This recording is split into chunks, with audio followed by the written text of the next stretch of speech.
Konsep distribusi pendapatan dan pemerataan pembangunan. Menurut Sukirno, distribusi pendapatan pada dasarnya merupakan suatu konsep mengenai penyebaran pendapatan di antara setiap orang atau rumah tangga dalam masyarakat.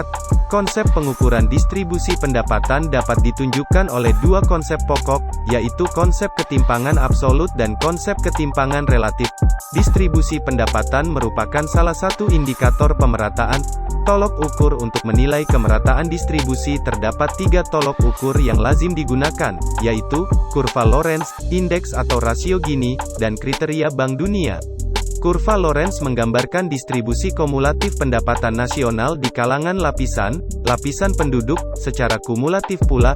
Kurva Lorenz yang semakin dekat ke diagonal menyiratkan distribusi pendapatan nasional yang semakin merata. Kemudian rasio Gini, suatu ukuran yang singkat mengenai derajat ketidakmerataan distribusi pendapatan dalam suatu negara bisa diperoleh dengan menghitung luas daerah antara garis diagonal dengan kurva Lorenz dibandingkan dengan luas total dan separuh bujur sangkar di mana terdapat kurva Lorenz tersebut.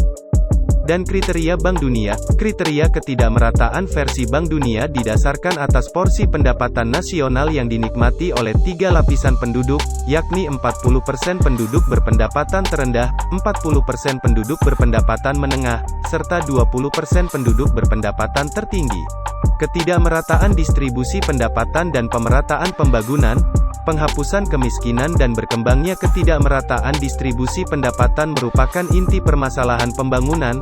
Walaupun titik perhatian utama kita pada ketidakmerataan distribusi pendapatan dan harta kekayaan, namun hal tersebut hanyalah merupakan sebagian kecil dari masalah ketidakmerataan yang lebih luas di NSB, misalnya ketidakmerataan kekuasaan, prestise, status, kepuasan kerja, kondisi kerja, tingkat partisipasi, kebebasan untuk memilih, dan lain-lain, yang menyebabkan ketidakmerataan distribusi pendapatan di NSB. Irma Adelman dan Cynthia Taft Morris, 1973, mengemukakan 8 sebab, yaitu 1. Pertambahan penduduk yang tinggi yang mengakibatkan menurunnya pendapat per kapita. 2. Invasi di mana pendapatan uang bertambah tetapi tidak diikuti secara proporsional dengan pertambahan produksi barang-barang. 3. Ketidakmerataan pembangunan antar daerah. 4. Investasi yang sangat banyak dalam proyek-proyek yang padat modal, capital intensif, sehingga presentase pendapatan modal dari harta tambahan besar dibandingkan dengan presentase pendapatan yang berasal dari kerja sehingga pengangguran bertambah. 5. Rendahnya mobilitas sosial. 6. Pelaksanaan kebijaksanaan industri substitusi impor yang mengakibatkan kenaikan harga-harga barang hasil industri untuk melindungi usaha golongan kapitalis. 7. Memburuknya nilai tukar, term of trade, bagi NSB dalam perdagangan dengan negara-negara maju, sebagai akibat ketidakelastisan permintaan negara-negara terhadap barang-barang ekspor NSB. 8. Hancurnya industri-industri kerajinan rakyat seperti pertukangan, industri rumah tangga, dan lain-lain. Ketimpangan pembangunan, misalnya, dalam hal pendapatan per kapita, tetapi juga ketimpangan kegiatan atau proses pembangunan itu sendiri.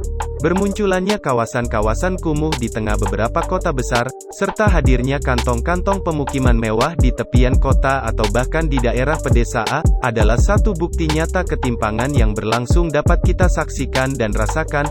Upaya untuk mengatasi ketimpangan-ketimpangan yang terjadi, menurut penilaian beberapa kalangan, sebetulnya sudah mulai dirintis sejak awal pelita 3. Ketimpangan pertumbuhan antar sektor bukan saja terjadi pada masa lalu sejak pelita 1 hingga pelita 5, akan tetapi juga memang direncanakan untuk masa-masa yang akan datang. Ketimpangan ini lebih merupakan sesuatu yang disengaja atau memang terencana. Kesenjangan sosial. Ketimpangan atau kesenjangan sosial diukur dengan berbagai variabel, serta dalam berbagai dimensi. Ada 2 faktor yang layak dikemukakan untuk menerangkan mengapa ketimpangan pembangunan dan hasil-hasilnya dapat terjadi. Faktor pertama ialah karena ketidaksetaraan anugerah awal, initial endowment, di antara pelaku-pelaku ekonomi. Sedangkan faktor kedua karena strategi pembangunan dalam era PJP 1 lebih bertumpu pada aspek pertumbuhan, growth.